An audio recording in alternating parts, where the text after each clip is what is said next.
Dans un petit village du Nigeria vivait une jeune fille nommée Sarah. Depuis son enfance, Sarah n'était jamais satisfaite de ce qu'elle possédait.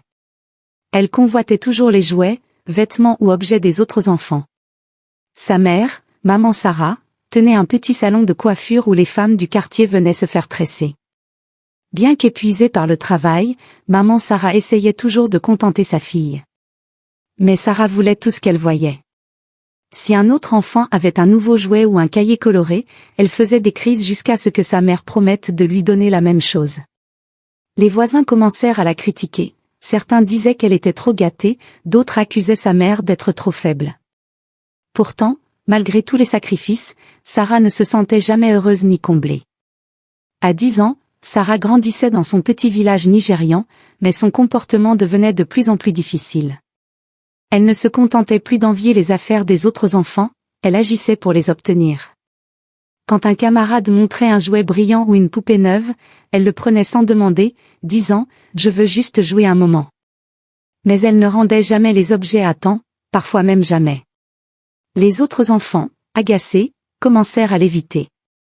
Ils savaient que s'ils jouaient avec Sarah, ils risquaient de perdre leurs affaires. Dans la cour de l'école, les filles formaient des groupes pour se protéger d'elle, chuchotant « Attention, Sarah va encore réclamer quelque chose ». Malgré cela, Sarah ne voyait pas le problème. Pour elle, prendre ce qu'elle voulait était normal, car elle se sentait toujours en manque. Maman Sarah, de son côté, était épuisée. Elle travaillait dur dans son salon de coiffure, tressant des cheveux jusqu'à tard le soir pour gagner de quoi subvenir aux besoins de sa fille. Elle se souvenait de sa propre enfance, marquée par la pauvreté, où elle n'avait ni jouets ni beaux vêtements. Elle voulait offrir à Sarah tout ce qu'elle n'avait jamais eu.